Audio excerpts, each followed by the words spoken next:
복음의 우리 정서, 복음 안에 다스림 받는 우리의 정서, 그리고 우리 성품 훈련을 주일마다 나누고 있습니다. 우리 지난주 말씀 여러분 혹시 기억하십니까? 어떤 정서였죠?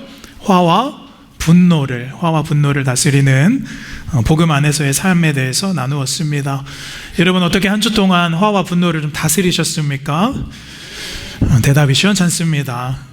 또 오늘 아침에도 화를 내시고 오신 분이 혹여나 있을까? 또 그렇습니다. 여러분, 화와 분노를 다스려야 되는 것은 내 은혜를 빼앗기지 않기 위해서입니다. 내 은혜를 빼앗기지 않기 위해서.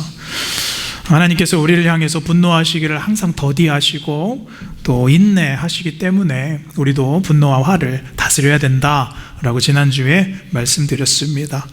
자, 오늘은 네 번째 복음의 정서, 말씀의 제목은 외로움과 고독 속의 동행, 외로움과 고독성에서 주님과 동행하라 라는 말씀의 제목으로 5월 10일 우리 2부 예배 또 어버이 주일 말씀 함께 나누도록 하겠습니다.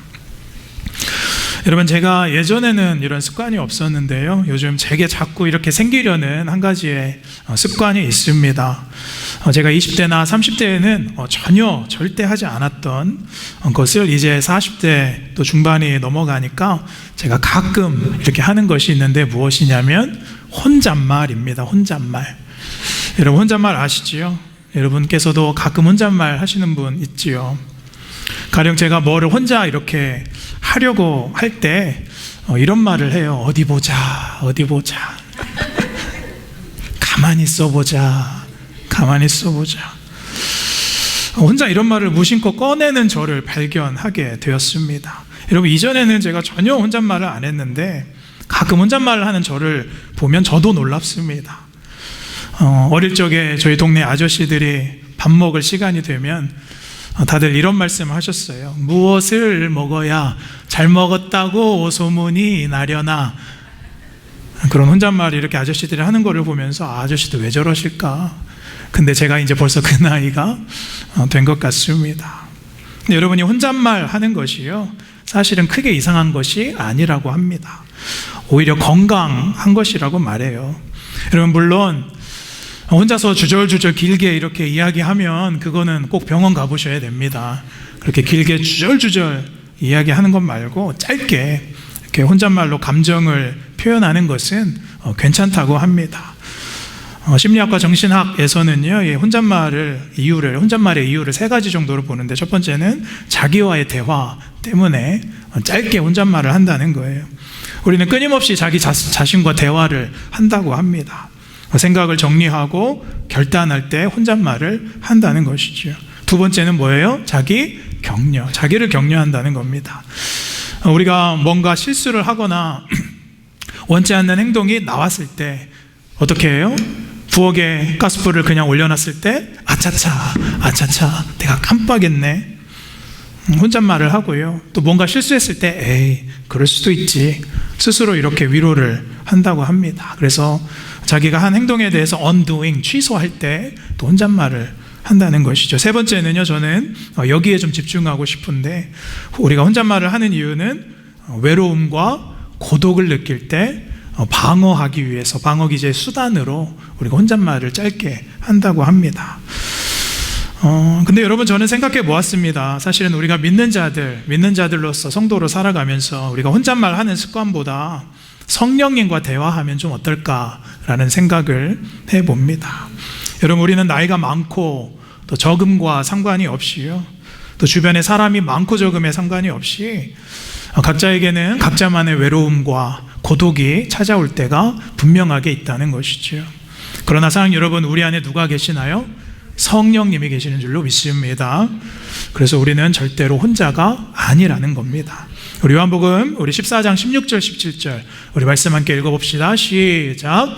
내가 아버지께 구하겠으니 그가 또 다른 보혜사를 너희에게 주사 영원토록 너희와 함께 하리니. 우리 17절에 보면요, 너희는 17절 후반절에 그를 아나니 그는 너희와 함께 거하시며 또 너희 속에 계시겠음이라. 자, 여러분, 성령님과 대화할 수 있는 것이 믿는 자들의 특권인 줄로 믿습니다. 오늘 우리가 이 바울의 상황에 비추어 봐서요, 이 외로움과 고독의 정서를 좀 살펴보려는데요. 그럼 우리가 오늘 이 본문을 좀 깊게 들어가기 전에 그러면 이 외로움과 고독이라는 게 무엇인가, 우리에게 있는 이 외로움과 고독의 차이가 무엇인가에 대해서 먼저 좀 알아야 될 것 같습니다. 여러분, 우리는 저마다 다 외로움을 느낍니다. 남편이 옆에 있어도, 배우자가 있어도, 주변에 사람이 많아도 우리는 외로울 때가 있어요. 핸드폰에 보면 연락처가 수백 명이 되어도 우리는 외로움을 느낄 때가 있습니다. 우리는 지독한 외로움을 느낄 수 있는데, 사실은 이 외로움과 고독에는 좀 차이가 있습니다. 그래서 외로움과 고독을 좀 비교해 보면, 먼저는 이 외로움이라는 것은 수동적입니다. 그러니까 타인과 내가 단절된 상태로 외부로부터 오는 것이 외로움이라는 거예요. 그러니까 외로움은 수동적이고 내가 혼자라고 스스로 느낄 때 오는 것이 바로 외로움의 감정이지요. 그런데 여러분, 고독이라는 것은 조금 다릅니다. 고독은 수동적이 아니라 자발적입니다. 내가 스스로 선택한다는 거예요. 그래서 내가 스스로 외롭기를, 또 홀로 있기를 선택한다는 겁니다. 그래서 여러분, 고독이라는 것은 내가 나를 스스로 찾는 시간이 고독입니다. 철학자 하이데거는요, 고독에 대해서 이렇게 말합니다. 인간은 비로소 고독의 상태에서 자신을 찾고 볼 수가 있다라고 말합니다. 여러분, 때로는 정말로 우리가 고독해 보셔야 내가 어떤 사람인지를 알게 된다는 거예요. 그래서 여러분, 아까 우리가 요한복음 14장 말씀 읽은 것처럼 성도는 외롭지 않은 줄로 믿습니다. 그러나 고독할 수는 있는 것입니다. 왜냐하면 이 고독의 상태는 어쩌면 하나님을 만남에 있어서 가장 좋은 우리의 상태가 되고 환경이 되기 때문에요. 자, 오늘 본문의 바울도 이 외로움과 고독, 이 두 가지의 감정을 지금 동시에 갖고 있는 것 같습니다.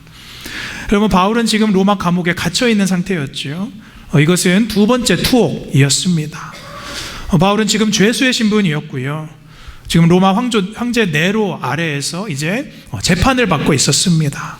그러면서 지금 자신이 처한 상황과 이 여건과 환경에 대해서 감옥에서 목회자 디모데에게 편지를 쓰는 것이 오늘의 본문이지요. 우리 본문 말씀 16절 우리 한 번 더 같이 읽겠습니다. 시작.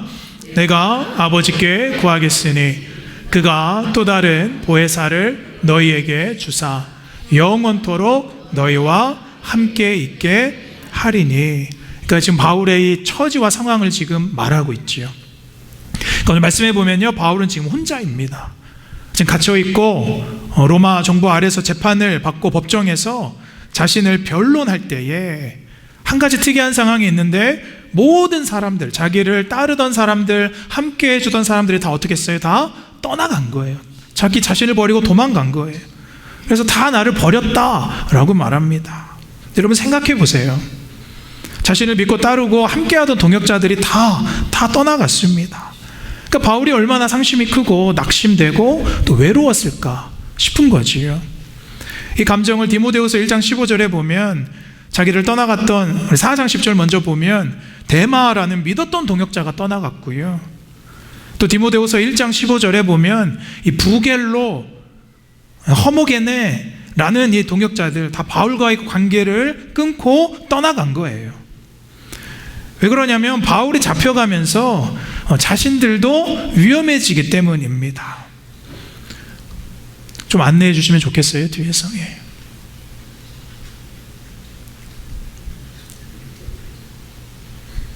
우리 박수로 우리 아들의 귀한 사랑을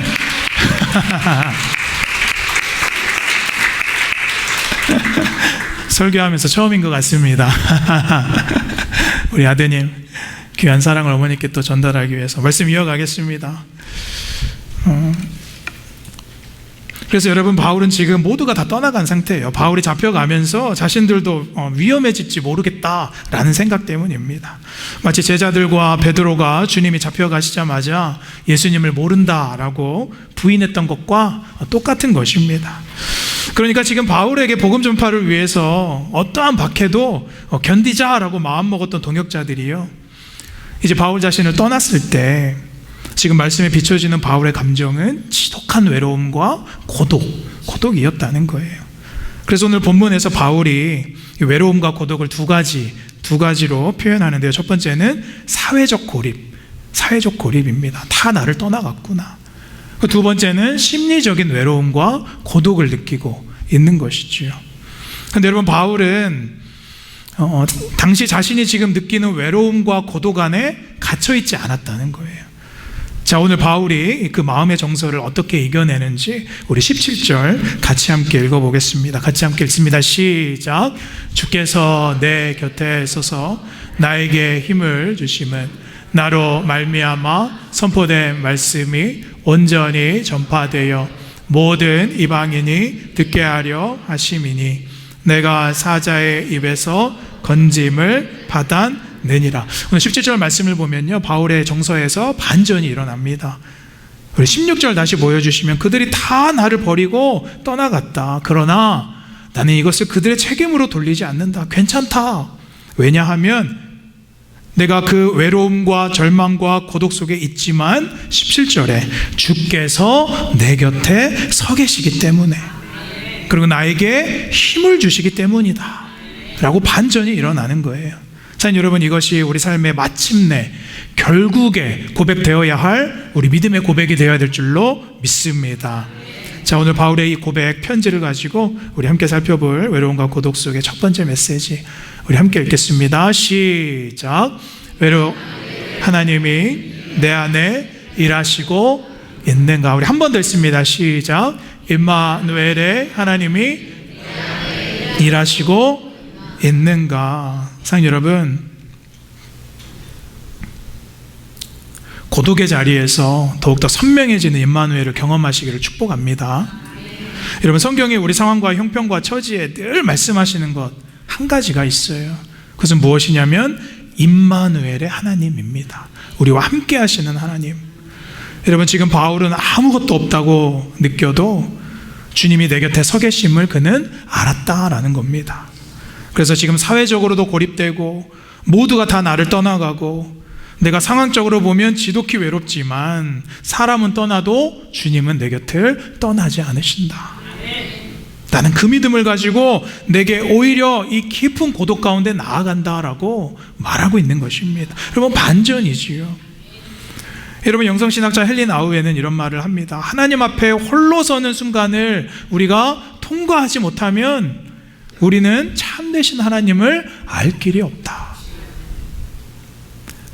이 말은요, 왜 나를 하나님 이런 상황에 두셨는지, 하나님 내가 어째야 합니까? 라고 스스로 고독한 시간을 통과해야만이 하나님의 음성과 하나님의 뜻을 우리가 헤아릴 수가 있다는 것입니다. 여러분, 그래서 성도는 고독을 통해서 하나님을 대면하는 줄로 믿습니다. 여러분, 우리는 너무 바쁘지요. 너무 바빠요. 근데 사실 안 바쁘면서도 바쁩니다. 왜 이렇게 분주한지 모르겠습니다. 근데 여러분, 우리가 외로움은, 그런 상황에서도 외로움은 알면서, 외로움은 타면서도 하나님 앞에 우리가 고독할 시간은 없어요. 오늘 이 바울의 고백은, 그래, 잘 되었다. 나는 나를 떠나간 동역자들을 원망하지 않는다. 그러나 이제 내가 믿고 의지할 분은 오직 하나님, 주님뿐이다 라고 묵묵히 디모데에게 지금 편지를 보내고 있는 것입니다. 사실 여러분, 신학의 핵심은 매 순간 성령님을 인식하는 것인 줄로 믿습니다. 여러분, 매 순간 우리가 성령님을 인식하려면 우리 안에 침묵의 시간이 때로는 필요하다는 거예요. 한 목사님께서 이런 글을 쓰신 것을 제가 본 적이 있습니다. 이 목사님 이렇게 말합니다. 하나님께 말을 많이 하면 사람에게 할 말이 적어지고, 사람에게 할 말이 많아지면 누구에게요? 하나님께 할 말이 점점 적어진다. 저는 이 글을 읽는데 참 공감이 되는 겁니다.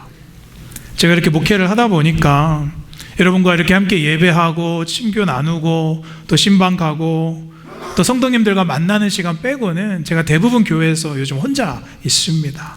그러다 보니까요, 침묵하는 시간이 제가 길어요. 그래서 가끔 혼잣말이 나오나 봅니다. 그래서 이렇게 외롭게 있다가 집에 가면 이제 하루 종일 혼자 있었으니까 아이가 반갑고 아내가 반가워요. 근데 아이들과 아내는 저를 반가워하진 않는 것 같습니다. 그래서 제가 아이들과 사모에게 거실에서부터 말을 하기 시작해요. 사모에게 가서, 있잖아, 아까 교회에서 말이야, 어쩌고 저쩌고 블라블라블라 막 얘기를 합니다. 그러면 저희 사모가 그래요. 아니, 당신 하루 종일 말하고 싶어서 어떻게 참았어? 저에게 그러는 거예요. 사실 여러분, 여성 호르몬이 많아지고 있습니다. 근데 여러분, 우리가 침묵과 함께 하나님과 교제하시기를 축복합니다. 그래야 사람에게 할 말이 적어진다는 거예요. 그래야 사람에게 하고 싶은 말이 적어집니다. 오늘 바울은 그 비밀을 알았습니다. 사실 여러분, 침묵을 두려워하지 않게 되시기를 축복합니다. 여러분, 외로움을 느낀다면 외로움은요, 항상 우리를 두 가지 방향으로 이끕니다. 첫 번째는 고립으로 나아가는 거예요. 파괴적인 고립. 그래서 여러분, 외로움이라는 것은 우리를 스스로 고립시킬 때가 많아요. 그러니까 이 외로움을 느낄 때 사단의 시험이 꼭 옵니다. 그래서 우리 마음 가운데 우울해지고 세상을 한탄하게 되고 내가 낙심하고 절망하게 됩니다. 특별히 이 외로움을 가지고 파괴적 스스로 고립으로 나아갔던 성경의 인물이 누구예요? 가룟 유다예요. 제자들과 함께고 예수님과 함께 있었지만 그 외로움을 감추지 못해서 스스로 고립했던 그 유다, 그리고 사울도 있었지요. 그러나 우리는 고독으로 나가야 되는 줄로 믿습니다. 그냥 혼자 있는 쓸쓸한 고독이 아니라 하나님과의 친밀한 고독으로 나아가시기를 축복합니다. 그것이 하나님의 우리를 향한 고독의 초청이에요. 그 고독의 열매는 우리는 기도하게 되고요, 말씀 묵상하게 되고요, 우리가 예배하게 되는 것입니다. 회개가 일어나는 것인 줄로 믿습니다.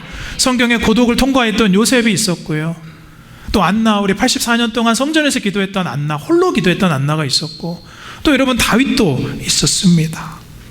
그래서 요한복음 1장 14절에 보면 하나님께서 우리에게 임하셨는데 그 말씀이 육신이 되어 우리 가운데 거하심에, 자 여러분, 육신으로 오신 예수님 때문에 우리는 외롭고 고독하지 않는 줄로 믿습니다. 그래서 갈라디아서 2장 20절에 뭐라 그래요? 이제는 내 안에 누가 살아요? 예수 그리스도께서 사시는 것이라. 자 여러분, 이처럼 선명한 하나님의 임마누엘을 경험케 되시기를 축복합니다. 자, 두 번째, 우리 바울이 이 외로움과 고독 속에서 주님과 동행했던 방법, 두 번째 함께 읽겠습니다. 시작. 남겨진 사명은 외로움과 고독을 넘어섭니다. 뭐가요? 남겨진 사명. 우리에게 남겨진 사명이 외로움과 고독을 넘어서게 한다라는 거예요. 자, 여러분, 우리는 사명으로 이겨내는 줄로 믿습니다. 우리 17절 후반절 한 번 더 보겠습니다. 17절 후반절 보면요, 나로 말미암아 선포된 말씀이 온전히 전파되어 모든 이방인이 듣게 하려 하심이니. 그러니까 바울은요, 지금 사명을 기억하고 있는 거예요. 사람들이 나를 버리고 비록 떠나갔지만, 내가 지금 지독히 외롭고 안타까운 상황이 되었지만 주께서 내 곁에 계시고 나에게 힘 주심은, 나로 말미암은 이방인들이 그 복음을 듣게 하려는 사명이 아직 나에게 있다라고 말하고 있는 거예요. 그래서 그 사명이 있기 때문에 외로움은 물러가고 고독함을 내가 견딜 수 있다라고 말하고 있는 겁니다. 사실 여러분, 사명이 우리를 지치지 않게 하는 줄로 믿습니다. 여러분, 사명이 이끄는 삶은요, 활력 있고 살아나게 되어 있습니다. 여러분, 혹시 무언가 요즘 낙심되고 또 가라앉은 마음이 있고 무료하고 또 지독한 외로움 가운데 있으신 분이 있습니까? 하나님의 사명을 발견하게 되시기를 축복합니다. 사명을 회복하셔야 된다는 거예요. 내 돈을 많이 벌기 위한 사명, 내 성취를 위한 사명이 아니라 하나님을 위한 사명 발견하게 되시기를 축복합니다. 하나님을 위한 사명을 품으시면 교회가 부흥하고요, 가정이 살아나게 되어 있는 줄로 믿습니다. 여러분, 바울이 그 모진 핍박과 매질과 수없는 그 외로움을 여러분 견딜 수 있었던 이유는 나로 하여금 이 복음의 전파의 사명을 온전히 감당케 하시기 위한 하나님의 사명을 알았기 때문이에요. 사명이 무너지지 않기 때문이에요. 여러분, 자발적인 고독을 선택한 사람들은 외롭지 않습니다. 여러분, 성경에 보면 하나님께 자발적으로 고독을 선택하여 나간 인물들이 참 많지요. 우리가 아까 살펴봤던 요셉도 그랬고요, 또 평생을 선전해서 기도했던 안나가 그랬고요. 여러분, 우리가 그런 인생들, 고독한 인생을 실패라고 말하지 않습니다. 그 중에서 제가 볼 때는 구약에 보면 가장 좀 불쌍했던 여인이 나오는데, 사사 입다의 딸이 나옵니다. 여러분, 기억나십니까? 이 사사 입다의 딸은 아버지를 잘못 만나서 평생을 홀로 또 하나님께 드려졌던 인생입니다. 우리 사사기 11장 30절 31절 보면 아버지 사사가 입다가요, 이제 암놈과의 자손과의 전쟁에서 이기면 하나님, 내가 내가 돌아갈 때 전쟁에서 이기게 하면 나를 맞이하는 자식을 내가 하나님께 드리겠습니다라고 입방정을 떨어요. 그래서 하나님이 어떻게 하셨어요? 정말 이기게 하셨어요. 그래서 이제 돌아갈 때 누가 나와요? 외동딸, 그 고귀한 외동딸이 자기 자신을 맞으러 나온 거예요. 그래서 이사사 입다가 서운한 것은 있으니까 딸을 어떻게 해야 돼요? 드려야죠. 학자들은 두 가지 추측을 합니다. 정말 번제로 드렸다. 근데 전통적인 해석은 이제 입다의 딸이 평생 홀로 결혼도 못하고 성막에서 봉사하면서 그 고독함과 쓸쓸함으로 인생을 보냈다라고 말합니다. 여러분, 입다의 외동딸 입장에서는요, 아니 하나님, 그건 아버지의 서원이고 제가 한 약속이 아니지 않습니까? 얼마나 억울했겠어요. 이거 취소하고 싶습니다. 그런데 그 딸이 그러지 않았다는 거예요. 도망갈 수도 있고 또 항명할 수도 있었지만 어떻게 해요? 순종합니다. 자발적으로 고독과 고립을 택하고 평생 하나님을 위해 생명을 드렸다는 것이지요. 여러분, 우리는 하나님의 뜻을 이루기 위해서 스스로 택하는 고독함이 있어야 될 줄로 믿습니다. 여러분, 성도는 고독한 것입니다. 남편 참아주는 것도 고독한 싸움이고 또 우리 가족 인내해주는 것도 고독한 싸움입니다. 공동체 안에서도 서로를 용납하고 이해해주는 것도 내가 고독해서 내가 내 스스로를 바라보지 않으면 불가능하다는 거예요. 십자가는 고독인 줄로 믿습니다. 예수님께서 그러셨죠. 예수님께서 겟세마네에서 기도하실 때요, 마태복음 26장 38절에 보면 그 마음을 이렇게 표현하신 장면이 있어요. 거기 보면은 내가 매우 고민하여 죽게 되었다라고 해요. 이 고민하다라는 뜻은요, 창자가 뒤틀리다라는 뜻이에요. 그러니까 예수님께서 고민하여 죽을 만큼 힘들다는 감정 안에는 외로움도 있었고 지독한 절망도 있었고 우리와 똑같은 인성을 갖고 있으셨기 때문에 누구도 이 십자가를 대신 져주지 못하는 고독함과 외로움이 있으셨다는 거예요. 그러나 예수님께서 이것을 어떻게 극복합니까? 말씀 보시면 제자들에게 너희들도 여기 머물러 나와 함께 깨어있으라. 여러분이 깨어있다라는 것은 기도해라 라는 거예요. 함께 기도하자. 물론 제자들은 옆에서 졸았지만 예수님은 겟세마네에서 땀방울이 핏방울이 되도록 묵묵하게 기도로 이겨내셨다는 거예요. 사랑하는 여러분, 하나님 앞에 단독자로 서게 되시기를 축복합니다. 여러분, 신앙의 성숙이라는 것은 내가 하나님 앞에 단독으로 서는 겁니다. 우리가 평생 누구를 의지해서 신앙이 성장하지 않습니다. 사랑하는 여러분, 고독의 싸움이 있으십니까? 요즘 인생이 점점 나날이 더해질수록 자꾸 외롭고 허무한 인생이 있으십니까? 그 고독을 가지고 주님 앞에 나아가게 되시기를 축복합니다. 그럼 이 외로움과 고독을 통해서 이전에 없던 은혜를 경험하게 되는 줄로 믿습니다. 여러분, 바울의 인생을 보면 30대 회심하고 나서 60 중반에 순교할 때까지요, 평생 홀로 복음을 위해서 싸웠던 얼마나 외로운 싸움이었습니까? 자발적으로 독신으로 살았어요. 여러분, 왜 바울이라고 결혼 안 하고 싶었겠습니까? 왜 가정을 안 이루고 싶었겠습니까? 왜 안정된 곳에서 정착해서 살고 싶지 않았겠습니까? 그러나 그 기본적인 것조차 내려놓고 고독을 선택했다는 거예요. 근데 여러분, 이 바울의 인생을 보면 평생 선교했으면 노년에는 좀 그럴듯하게 살면 좋겠는데 그게 아니에요. 결국에는 갇힌 인생이고 죄수예요. 오늘 이 디모데후서는 이제 모든 학자들이 말합니다. 바울의 마지막 편지다. 죽기 전에 썼던 마지막 서신이다. 특별히 디모데후서 4장 6절에 보면 이 바울의 마음이 드러나는데요. 함께 읽어볼까요? 시작. 전제와 같이 내가 벌써 부어지고 나의 떠날 시각이 가까워. 내 육신이 점점 더 약해지고 지금 내가 떠날 시각이 가까웠다라고 말하고 있는 거예요. 그러니까 떠날 시각이 가까웠다라는 단어를 보면 항해를 위해서 내가 배의 밧줄을 풀 때가 되었다. 그러니까 하나님께로 갈 때가 되었다. 끝이 왔다라는 말이에요. 바울은 끝까지 외로움과 고독을 사명으로 지금 감당하고 있는 것입니다. 참 여러분, 우리는 외로움을 정말로 싫어하지만 또 고독 속에 하나님을 초청하는 것도 싫어합니다. 그러나 오늘 바울은 마지막까지 이 성경은 우리를 고독의 자리에 하나님을 초청해야 된다. 하나님을 만나야 된다. 이 고독의 부르심에 응답하게 되시기를 축복합니다. 이 이야기만 드리고 말씀 마무리하면 좋겠습니다. 제가 예전에도 한번 말씀드린 것 같습니다. 제가 신학교 4학년 때, 학부 때 2005년 정도 된 것 같아요. 제가 한 25, 6때 저 비행기를 한 번도 타본 적이 없는데 난생 처음 그때 비행기를 처음 이제 타보고 이제 해외로 나가본 곳이 여행지가 아니라 아프가니스탄이었습니다. 아프가니스탄. 그때는 아프가니스탄이 지금처럼 여행금지국은 아니었고 이제 여행을 할 수 있었던 나라여서 저희 학교에서 이제 기독교 동아리 선교팀들과 함께 이제 선교팀을 꾸려서 아프가니스탄으로 들어간 적이 있습니다. 파키스탄으로 이제 들어가서 파키스탄 국경을 넘어서 이제 수도 카불에 들어가서 뭐 여러 가지 이제 저희가 준비해서 선교 사역을 했는데요.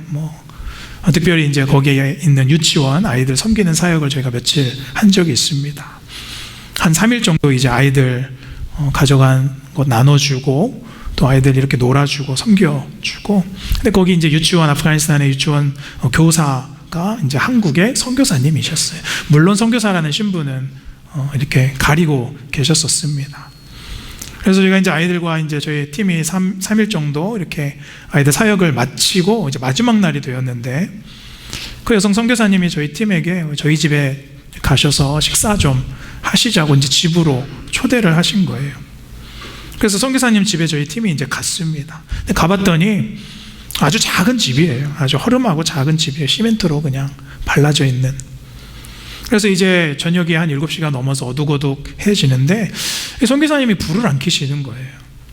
밥을 하려고 이제 부엌에 가셨는데 작은 등잔 하나만 켜놓고 뭐 이렇게 밥을 하시는 겁니다. 그래서 저희도 이제 그 작은 방에 등잔불 하나만 켜고 이제 모이게 된 거지요. 제가 선교사님께 물었어요. 선교사님 왜 불을 안 켜세요? 전기가 없나요? 전기가 안 들어오나요? 아니면 전기세가 비싸나요?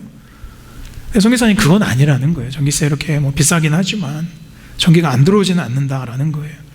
근데 왜 그럼 불을 안 켜세요? 그랬더니 본인은 불을 끄고 지내신다는 거예요. 그래서 왜인가 했더니 불을 켜고 지나가면 거긴 담이 없습니다. 그 집에 담이 없고 누가 이렇게 이 안에서 사나 사람들이 와서 이렇게 본다는 거예요. 그래서 위험하다는 거예요. 그러니까 누구든지 접근하면 보일 수 있는 집 이렇게 사시는 겁니다. 여러분, 그 여성 선교사님이 그때 30대 초반이셨습니다. 30대 초반. 싱글 여성이셨는데 외국인인 걸 알면 더 그렇게 위험해진다고 합니다. 그래서 불을 못 켜고 지내신다는 거예요. 그래서 제가 그랬죠. 무섭고 외롭지 않으세요? 그랬더니 무섭대요. 외롭대요. 저는 속으로 생각했죠. 아니, 여자 혼자 몸으로 지금 이러고 있을 게 아니라 결혼을 하시고 나오셔서 누가 남편이랑 같이 사역을 하셔야 되는 게 아닌가, 좀 무모한 게 아닌가, 그런 생각이 들었어요. 근데 이분이 저에게 대화 중에 그러시는 거예요. 전사님, 저는 무서워도 여기 못 떠나요. 이 아이들에게 복음이 들어갈 기회만 얻게 된다면 저는 여기 혼자 있는 건 아무것도 아닙니다. 그러니까 자발적인 외로움, 자발적인 고독을 선택하셔서 인생을 이렇게 들이시고 계셨습니다.